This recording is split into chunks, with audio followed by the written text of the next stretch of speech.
後，總有着遺留。誰製造騙局來圓謊？冷靜目光，看每個處心積慮的個案，線索會暗中織下一個網，秘密收藏在那間房，誰終沒說話仍能講，有誰偽裝？布滿了太多隱喻的答案，你與我半生所做天會看，結局或意想不到將曝光。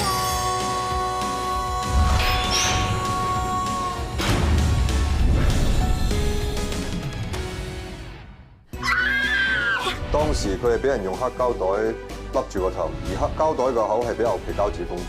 膠袋上面爪痕嘅闊度同死者嘅指甲吻合，相信死者想透過密封膠袋甩頭，追求所謂嘅瀕死快感，點知失救而死。你要幫我女朋友攞翻個公道，我知道邊個害死佢。當日經過一連串嘅搶救無效之後，先確定為死亡。當中我哋係冇任何嘅疏忽，全靠你挺身而出，講出公道説話，解釋成件事嘅真相。Helen 咧，佢好開心啊，仲 book 咗嚟緊呢個禮拜日帶埋阿邊食大餐，到時候預埋你一齊慶祝噶啦。喂，我一定準時報到，冇嘢緊要得過見我契仔嘅，除非我個人唔喺度啫。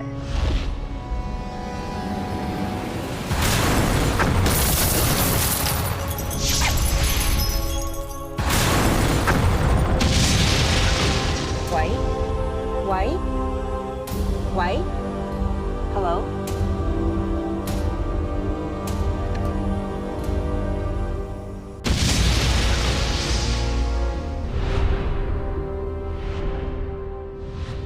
死者黃朗祿35歲，係明麗東醫院嘅急症科醫生。黃朗祿揸緊車嘅時候，係同 Doctor Man 講緊電話。我哋問過 Doctor Man， 佢話約咗黃朗祿喺醫院食早餐。當時黃朗祿係翻緊醫院嘅途中，講下，突然間傳嚟一聲爆炸聲，然之後 Doctor Man 就同佢斷咗通訊。消防同軍裝趕到現場，發現黃朗祿已經喺個車度被燒死。軍裝話嗰邊人車都少，暫時揾唔到任何目擊者。好彩冇造成更嚴重嘅傷亡。咁有冇出過係意外定蓄意謀殺？黃朗祿架車幾乎被燒晒。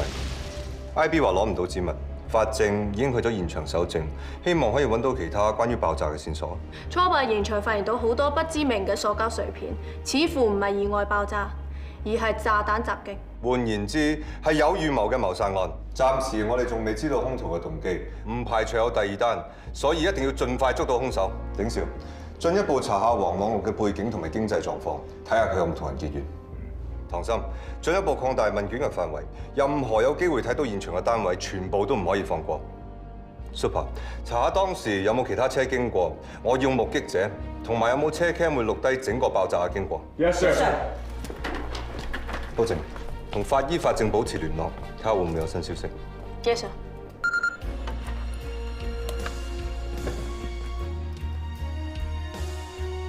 點啊 ？OK 嗎 ？OK， 準備得七七八八，屍體一送到就即刻可以解剖。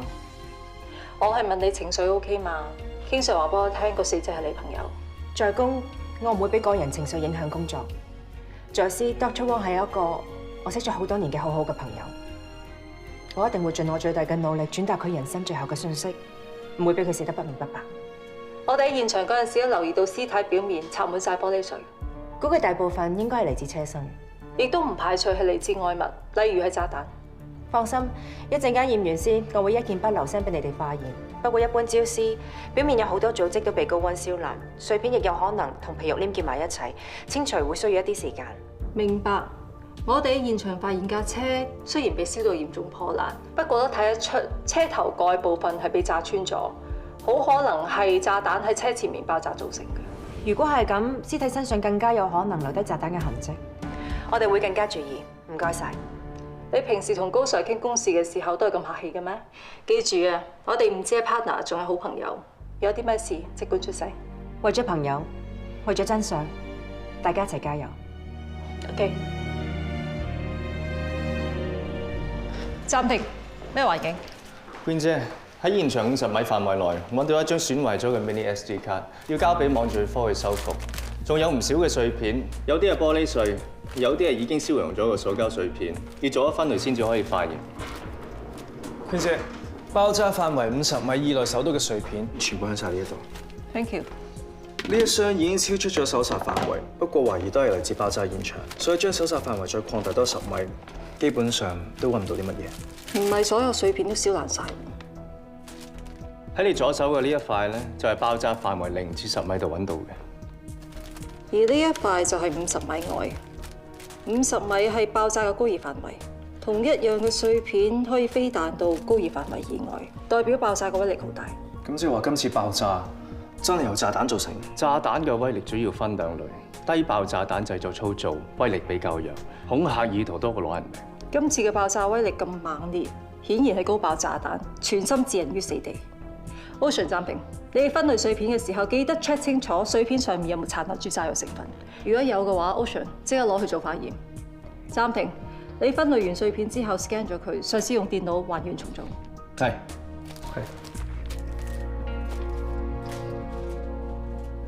Howard， 幫我擴大搜索範圍50米，盡量要留意有冇炸彈同埋引爆裝置嘅碎片。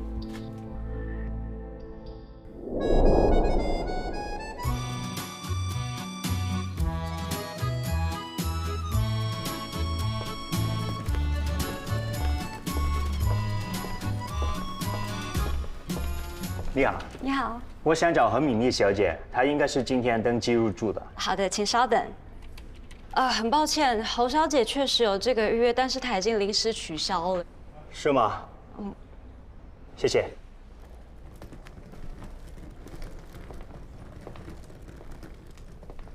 保安，你喺邊啊？到咗台北未啊？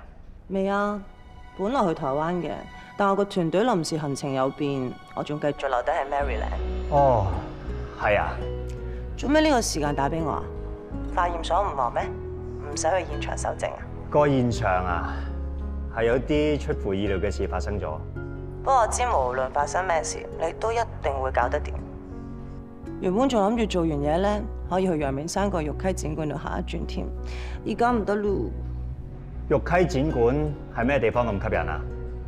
嗰度不定期都會有啲藝術展覽，聽講水準仲好高。如果以前我哋一齊去旅行咧，一定會去參觀下嘅。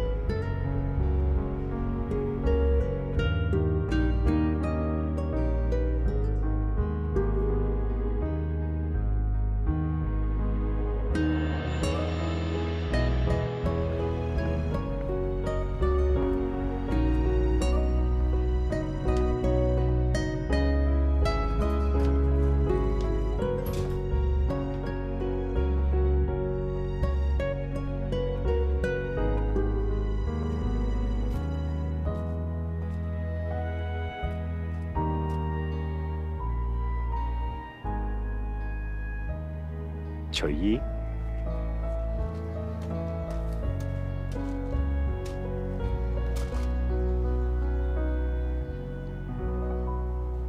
喂，阿 Paul 啊，隨意啊，我嚟到台北啦，不過 Winnie 好似飛咗去 London 做嘢喎。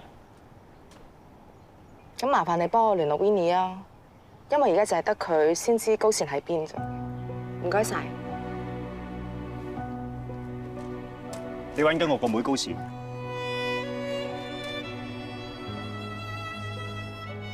原來你一路都揾緊我大妹。我有個朋友阿 Paul 喺英國做記者，佢曾經報道過英國有一間孤兒院，竟然揾人拐帶兒童，再當係孤兒賣俾啲有錢人領養。我個妹高善就係其中一個。阿 Paul 呢度館長朋友 Winnie 識得一個女仔，就係喺呢間孤兒院俾一個華僑家庭領養出去澳洲，佢個名就係叫高善。所以正話你就係嚟揾 Winnie 問高善嘅下落。我諗住嚟揾 Winnie 當面問清楚，但係點知咁啱佢又飛咗去 London。你仲有冇多啲關於呢個高善嘅資料？阿 Paul 話 Winnie 講過，高善一直喺澳洲生活，係從事藝術創作。估唔到佢做咗藝術家。以前我都會諗佢做啲咩，但係從來都冇諗過佢會做咗藝術家。咁你估佢會做啲咩啊？教師、護士、游水教練，大妹佢游水好叻嘅。總之就唔會係啲咁自我嘅職業。係因為佢好依賴你。佢最中意就係我拖住佢，再唔係就掹住我衫尾，有啲咩都會要我幫佢搞掂。就算連夾隻髮夾咁小事都係一樣。有一個咁愛錫佢嘅哥哥，佢一定會好地啦。所以我從來冇想象過佢好似你咁可以獨行獨斷。我唔係想瞞住你㗎，我只係唔想你失望，所以喺未肯定之前，我唔想驚動你。我知嘅，唔該晒你。放心啦，阿婆一定會聯絡到 Winnie， 俾啲耐性，等佢好消息。我唔等都等咗爺幾年，等待對我嚟講從來都唔難適應。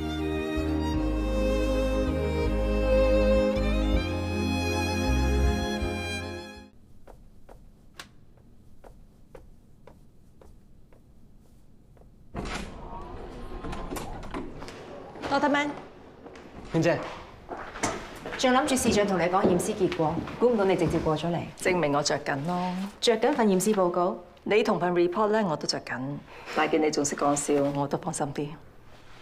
咁死者咩狀況？死者喺車內冇掙扎嘅痕跡，全身燒焦，燒焦嘅皮膚冇生活反應，身上有22處被玻璃插傷嘅傷痕，但都唔係致死傷。胸腔同腹腔都有積血，各個內臟都有出血嘅情況。死因應該係受到爆炸衝擊波導致嚴重內出血，當場死亡。將 SIM 卡被高熱燒過，係喺死者左胸前嘅玻璃割傷傷口入邊揾到。係將舊款手機用嘅 SIM 卡。我哋喺現場搜到嘅證物裏面都揾到一塊燒焦咗嘅舊款手機底板殘骸，仲足足飛彈到去60米之外。我都有聽過唔少案例，係藉由打通連接炸彈嘅手機做到遙控引爆。引爆嘅方式有好多種，譬如手機本身改裝過，又或者係利用手機接通時候產生嘅火花，主要視乎炸彈嘅構造同炸藥成分。咁我相信呢一樣嘢會係其中一樣嘅線索。似係金屬粉粒。我哋喺死者嘅面部、前頸、左右肩膊、前胸至上腹嘅位置，就發現有呢啲形狀不規則嘅金屬粒。確實有可能係炸彈嘅殘留物。兇徒係用咩途徑放炸彈？你哋有冇頭緒啊？我哋仲分類緊現場發現到嘅碎片，當中有一塊比較完整嘅螺旋槳殘骸。你懷疑係無人飛機之類？單睇尺寸更加似係無人機。無人機唔受到無線電干擾，飛行距離亦都比較遠。而且無人機有 automatic self-leveling flight function， 可以維持穩定水平飛行。上面裝住炸彈，途中亦冇咁容易傾側下墜。不過現階段咧只係推論，至少首先要確定咗係一架無人機先。咁呢張 SIM 卡就要擺託網罪科，睇下查唔查到登記人係邊個。剩翻個樽仔，希望可以幫到你哋。我會 check清楚啲金屬粒有啲咩成分。娟姐，現場搜到嘅玻璃碎片大致檢查過晒，絕大部分係強化玻璃同夾層玻璃，相信係嚟自死者嘅車嘅車窗，亦夾雜咗部分嘅 polycarbonate。聚碳酸酯係用嚟代替玻璃嘅熱塑性塑膠，應該係車頭燈嘅碎片。啲塑膠碎片已經經過材質分類，全部 scan 晒入電腦，由電腦度還原。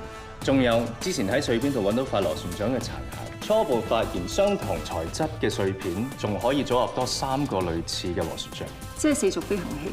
之前碎片嘅數量，再加上可以承載到手機同埋炸彈嘅重量，要有一定嘅體積，咁就更加可以肯定係一部無人機。知道咩型號就可以由佢嘅飛行距離去推算兇徒放無人機嘅地點，又或者係由佢嘅負重量去估計炸彈嘅重量。如果機身有 serial number 或者型號獨特，仲可以循生產商同經銷商問到買家嘅資料。所以就算砌唔翻成架無人機，起碼都要還原一部分特徵，然之後再去推敲佢嘅型號。放心交俾我，我當砌 3D puzzle 咁。不過今次多幾百塊，我諗我需要多啲時間。明白，辛苦你啦。Thank you。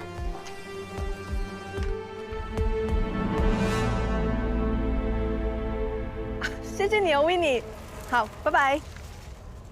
講你都唔信啊！原來冥冥中真係有主宰㗎。Winnie 話高線咁啱都由 LA 飛嚟台灣啊！真係？預計聽日中午就會到。佢仲叫 Winnie 幫佢 book 咗松山車站附幾間酒店。咁 Winnie 有冇話佢知我想見佢嘅事？頭先 Winnie 話高線已經上咗機，但係咧就留咗言俾佢，佢一落機就知道㗎啦。Winnie 仲話俾我知，高線而家個名叫 Grace 崔，係一個新晉藝術家。佢嘅成名作品嘅主題係 Family and Home。佢仲好中意畫太陽花㗎。唔通係我影響咗佢？細個嗰陣，大妹踩單車唔小心跌傷過，右手臂上面縫咗5針，佢一路都好介意。就算天氣幾熱，佢都唔肯除低件外套。明明玩到一身汗，佢都會話我唔熱啊，我唔熱啊。大熱天時，你着咁多衫，好易焗病㗎。係咪你唔想俾人睇到你手上面條疤痕啊？成條毛毛蟲咁，好核突啊！咁肉酸，我唔想俾人笑啊，哥哥。你覺得肉酸啫，但我覺得幾靚喎。吓？信唔信哥哥啊？信。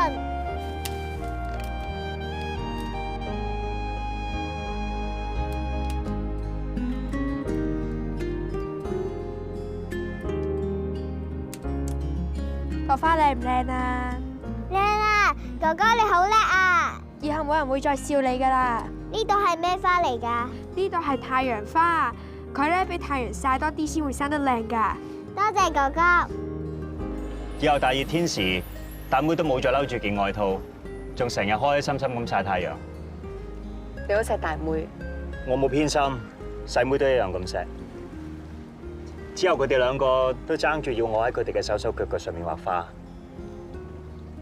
有次俾阿爸阿媽發現咗，話我畫到佢哋花呢碌，罰我要跪地主。估唔到你都會俾人罰喎。每個人都做過細路仔，有幾咁出奇？平時你咁嚴肅，我以為你唔會玩嘅添。估你唔到啊！我夠估你唔到女仔人家個膽咁大，天不怕地不怕，四圍去話你揾故仔。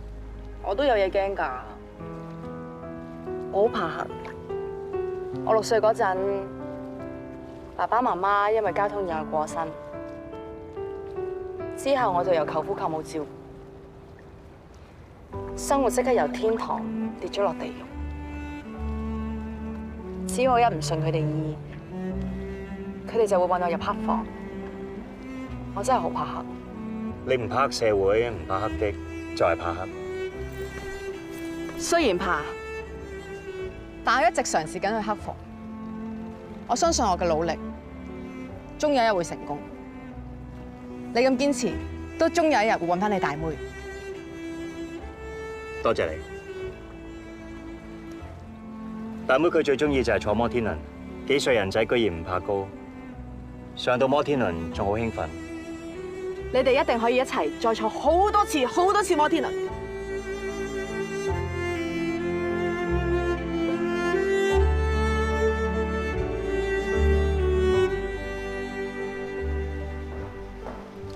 Queen 姐 ，Ocean 同 Howard 已經完成要 follow 嘅化驗，但係我個 3D puzzle 仲需要多啲時間。今日咧已經好有成績啦，有啲咩未做完嘅，聽日翻嚟先搞。大家都咁搏殺，點都要唞一唞。咁你都要早啲翻去休息喎。我個樣好正咩？咁鐵人都唔係鐵打嘅，我留意到你今日晏晝自己賺咗份三文治，你咁辛苦自己唔得嘅。好彩仲有我呢啲好同事喺度，我帶咗一盒我家姐整嘅醉蝦翻嚟，擺咗喺雪櫃，你想唔想試？係喎，我記得你講過，你啲家姐個個都識煮嘢㗎喎。我大家姐嘅老公咧係法國大廚，二家姐男朋友開西餐廳，三家姐係最嘴刁嘅，四家姐出名大胃王，五家姐得啦。我記得有年過年開大食會咧，每個人都要帶樣嘢翻嚟啊嘛，你又竟然帶一隻八寶鴨。阿高 Sir 講笑話要外賣一隻炸子雞嚟襯翻我隻鴨，話要雞同鴨講啊嘛。我上網睇個 recipe 咧，都唔係好知道點整。你邊個家姐煮㗎？可唔可以叫教我？識得煮呢啲傳統美食咧，唔係我五個家姐，亦都唔係我，而係一位你都識嘅隱世高人。我識嘅？邊個咁深藏不露啊？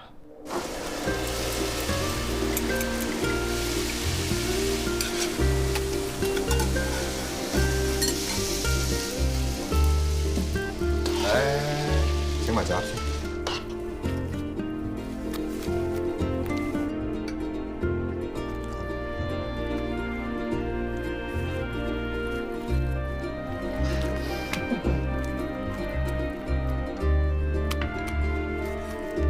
OK。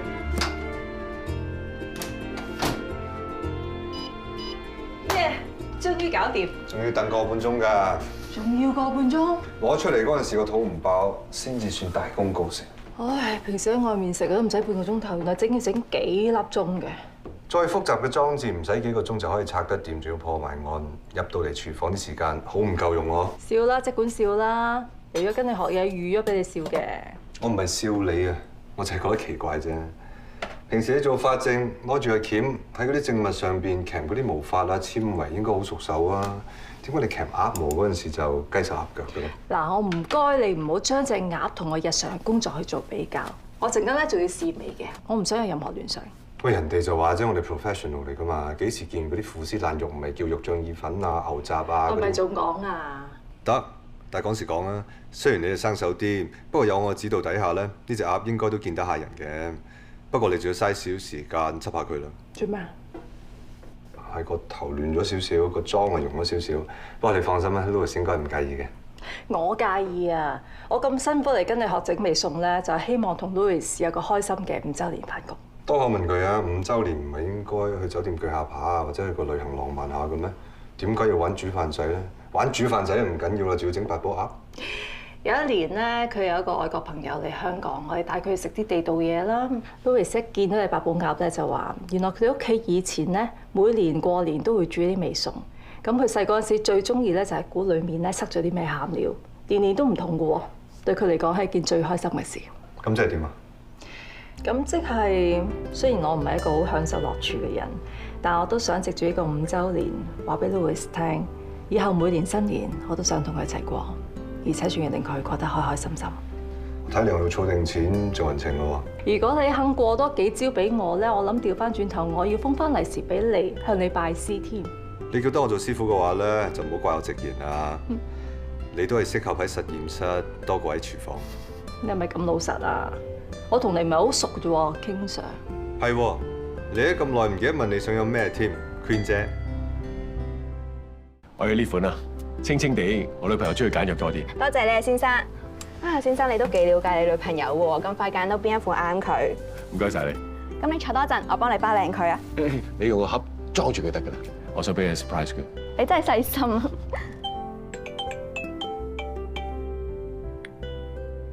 點啊？係咪走得啦？我嚟車你啊。未得啊，有個 case 趕緊，睇怕要做到9點鐘先走得。咁夜啊 Sorry 咯，睇嚟今晚嘅 candlelight dinner。得啦，唔緊要啦。咁我打去餐廳 cancel 個 booking 先。話時話，我今日都好多嘢做。我等做完嘢之後咧，我就買埋外賣翻嚟，好唔好？咁好啊，晏啲打俾你。嗯，拜拜。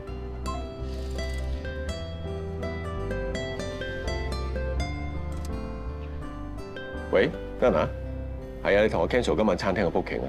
啊，仲有同我訂2塊 Angus steak 啊，唔使醃嘅，我晏啲去攞噶啦。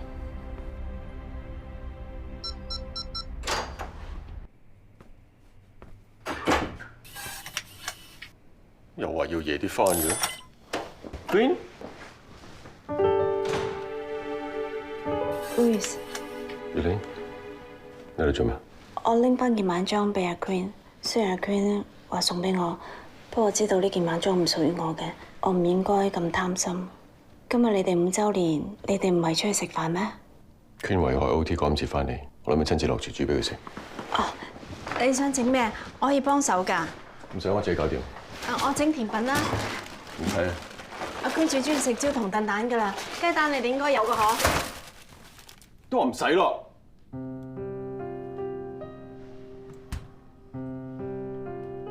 Louis， 你可唔可以唔好咁樣對我啊？我點樣對你？我哋可唔可以當咩事都冇發生過，好似以前咁樣啊？得咩？得㗎。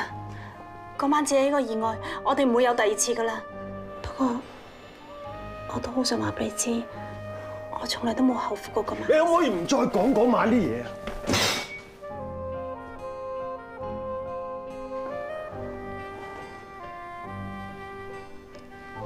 或者你好唔想諗翻嗰晚嘅事，不過我好想話俾你知，有嗰晚我已經滿足啦。多謝晒。飲杯。你慢慢坐低先。飲杯。我攞杯茶你啊。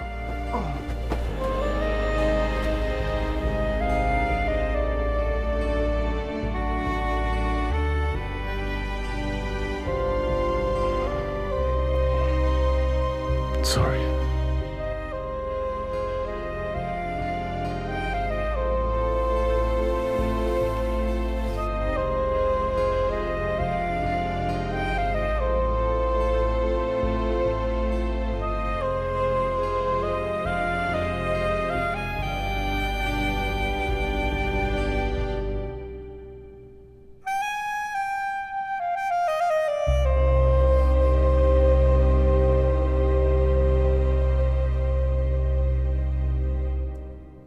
諗唔到個天會對我咁好。嗰晚係我最開心嘅一晚，我真係估唔到，我居然可以同我最中意個男人喺一齊。夠啦！我同你講，嗰件事只會發生一次，永遠都唔會有第二次。Louis， 我哋係做咗對唔住阿 Queen 嘅事，不過我從來都冇諗住特登去破壞你哋之間嘅感情啊！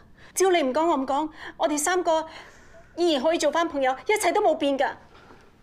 我哋以後最好唔好再有任何接觸，可以嘅話唔好再見面。我同阿 Queen 就嚟要結婚啦，我唔想你喺我哋中間再出現啊 Louis， 只不過係一晚，你就否定咗我哋咁多年。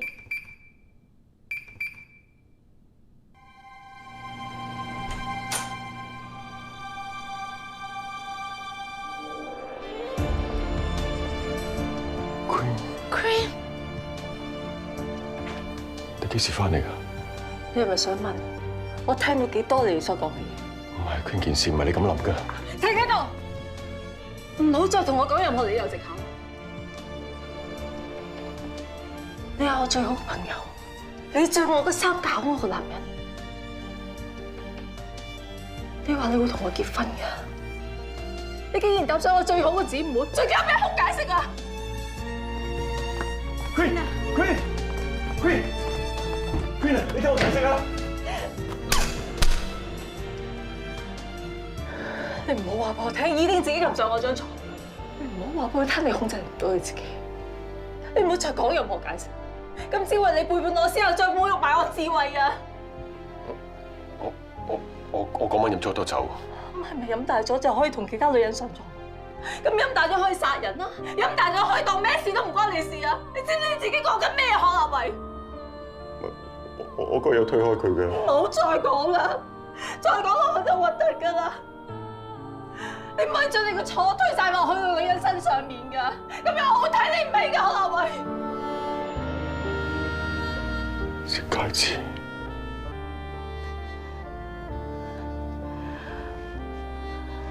人係會錯。你錯，我都有錯。喂 ，Queen， 唔好要我講第二次。呢間屋裏面所有你嘅嘢，唔該你即刻同我搬走。我走咗翻嚟之後，唔想再見到你。Queen， 你聽我，唔好掂我啊！你兩個都叫我聽你哋講。冇嘢需要再講，你哋已經做咗啦。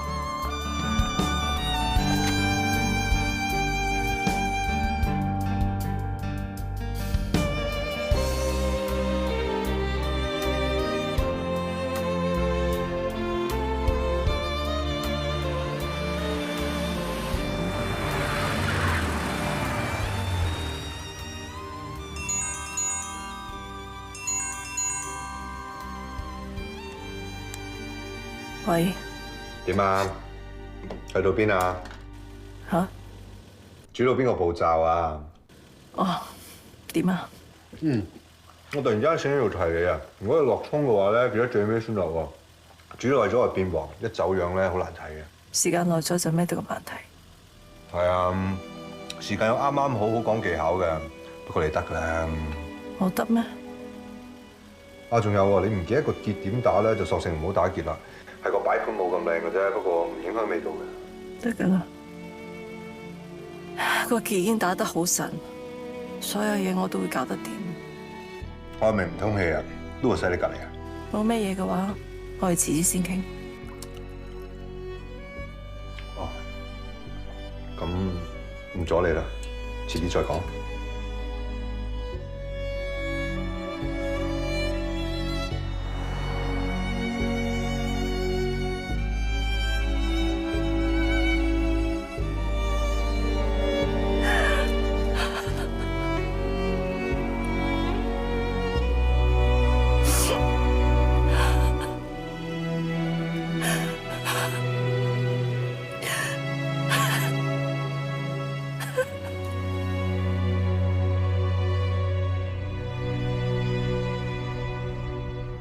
我哋已經查過黃朗祿嘅背景，發現佢冇同任何人有錢銀瓜葛，亦冇同人結怨。我認識嘅佢係一個好同事、好丈夫、好爸爸。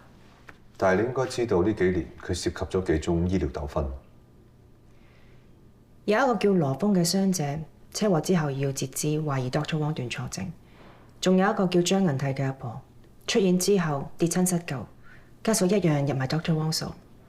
做前線醫生好多時會好容易俾人投訴，但係 Dr. Wong 從來都冇放棄過理想。醫院嘅調查確實係證實佢冇疏忽，不過最近又有一單係盧巧瑩自殺案。佢男朋友潘文良高調咁向醫院投訴，係黃朗祿嘅疏忽令到盧巧瑩失救致死。當時佢亦都上過嚟警署，佢一口咬定係黃朗祿害死佢。我會攞翻個公道，我要佢賠翻條命俾我女朋友。你懷疑佢想向 Dr. Wong 報復？我哋暫時唔排除呢個可能性。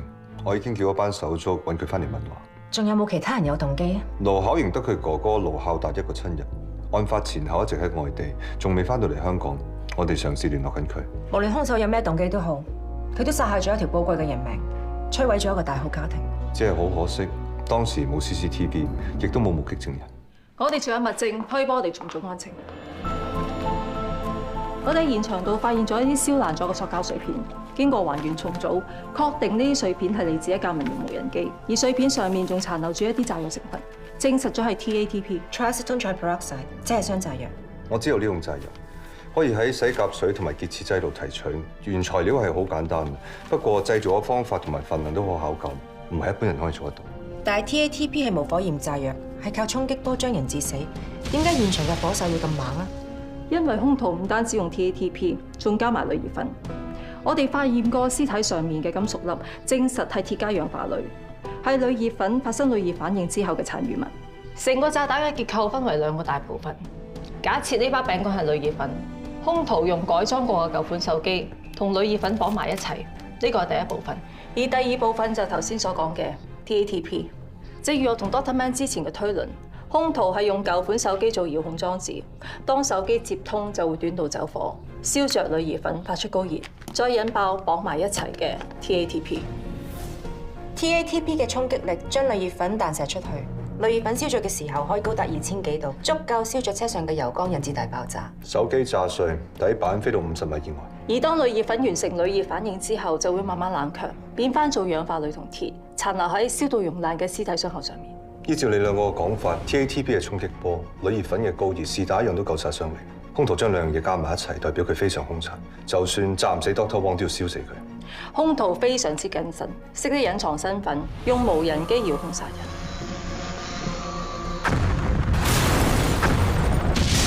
喺屍體揾到嘅手機 SIM 卡，亦都係一張冇登記人嘅太空卡。無人機嘅底板有儲存飛行記錄嘅晶片，可惜已經被徹底炸爛，修復唔到。而無人機嘅型號香港冇代理，應該係外地水貨，差唔多喺邊度買。TATP 材料好容易買到，鋁葉粉雖然要自己買原料溝，但係都唔算難買。即係話兇手可以隨時製造一個同樣嘅炸彈繼續殺人。呢一個人係一個極度危險人物。我哋唔知道兇手殺人嘅動機，亦都唔知佢目的。最擔心係唔知佢要殺幾多人。一定要喺佢着手之前揾到佢。K Sir 有料到，網罪科修理好盧巧瑩部手機之後，我哋一路都 check 緊入邊啲相，睇下揾唔揾到佢自殺定自殘死嘅線索。但係就俾我哋發現到呢一樣嘢。骨灰靈位？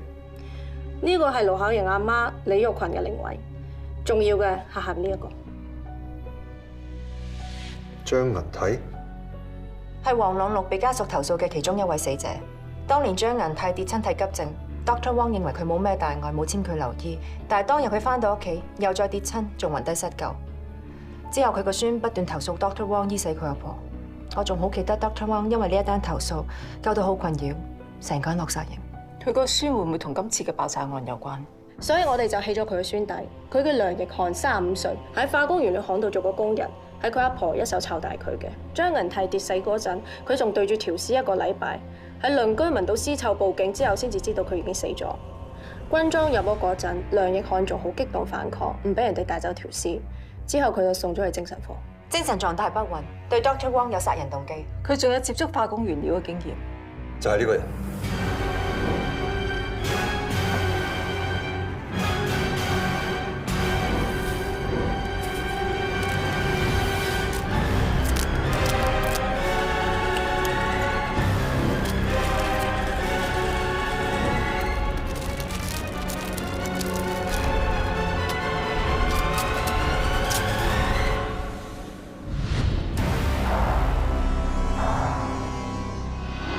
揾過潘文亮文話，炸彈案發生嘅時候佢翻緊工，有不在場證明。佢識唔識梁奕漢？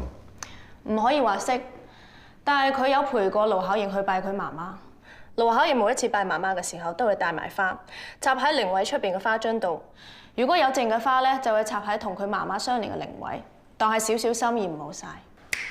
然後梁奕漢見到盧巧瑩送剩低嘅花俾佢婆婆。冇錯，梁奕漢好感激盧巧瑩對佢婆婆咁好，當面要多謝盧巧瑩，仲好似早有準備咁樣送禮物俾盧巧瑩。不過咧就俾潘文亮截住咗，所以盧巧瑩最尾都冇收到個禮物。梁奕漢覺得盧巧瑩對佢婆婆好，所以咁重視佢。偏偏盧巧瑩同婆婆嘅死都同黃朗祿有關，佢對黃朗祿一定有好大嘅仇怨。梁奕漢嘅嫌疑係最大嘅。咁而家揾唔揾到梁奕漢嘅下落？佢精神有問題，已經冇返工。我 check 過佢以前登記嘅地址，但係已經好耐冇人住，唔知佢而家下落。呢個人極度危險，一定要盡快揾佢出嚟。佢監察無人機行兇嘅地點，好可能係最關鍵嘅線索。法證 check 過無人機嘅型號，最遠嘅飛行範圍係2公里，即係話兇手當時係藏身於爆炸現場嘅2公里範圍以內。冇咁遠，因為香港好多高樓大廈會阻隔電子信號，無人機嘅有效控制距離實際可能只得1公里左右。如果信號收得唔好，佢就冇辦法睇住個 mon 嚟控制架無人機，所以佢身處嘅地方一定係可以透過望遠鏡睇到現場嘅。要避免信號阻隔，又要直接觀察得到，即係話要距離爆炸現場越近，兇徒嘅匿藏可能性就越高。仲要係高層單位或天台，附近冇屏風樓遮擋視線。雖然範圍收窄咗，但係仲有好多可能性。而家我哋係同時間競賽，越遲揾到兇手，就越有可能有其他人遇害。大家以爆炸現場為中心點，即刻 search 喺1公里嘅範圍之內，有啲咩大廈係符合條件嘅。Yes sir。Queen 姐，我正想問你，有新發現？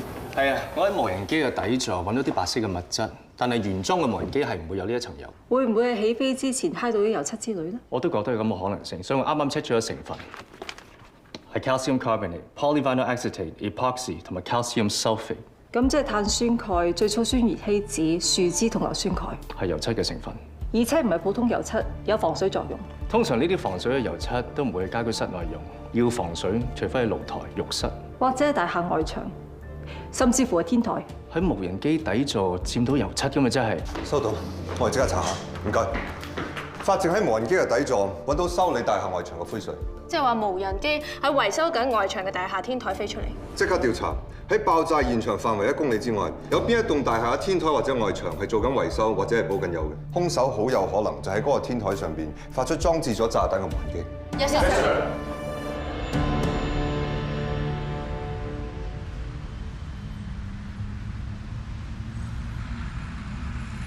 謝謝你啊 ，Winnie。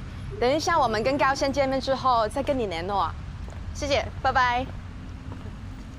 Winnie 已經聯絡到高線，仲俾咗你嘅電話號碼佢，佢而家搭緊火車過嚟，好快就到，到咗會打俾你嘅。咁我哋行定個車站。Winnie 仲話高線係因為聯絡咗呢邊嘅殘親自然組織，所以先至會飛嚟台灣嘅。大妹一路都係揾緊我哋。高先生，請問你而家心情係咪好興奮啊？梗係啦，我終於可以見翻大妹。一定係高線啊！快聽電話。喂，我係高線，你就係揾我嘅高安。係，我係高安。哥，我終於都揾到你啦！大妹，我哋20幾年冇見。我哋個樣都唔同晒啦。只話係血濃於水，所有嘢都冇分別。我而家喺松山車站出緊嚟啊！我都行緊過嚟。我着住白色恤衫、灰色外套。我着住紅白格仔衫，拖住個紅色篋。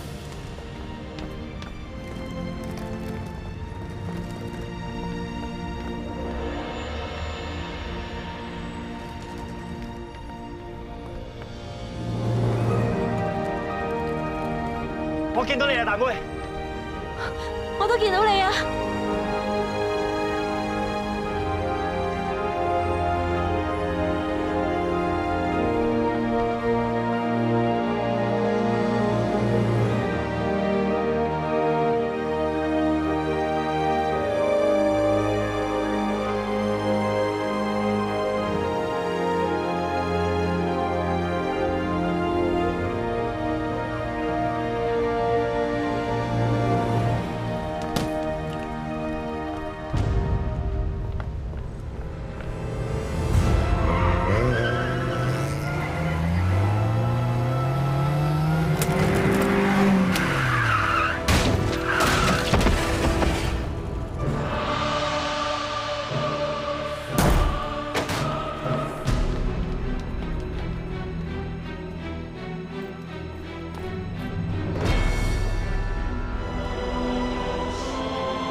在那間房？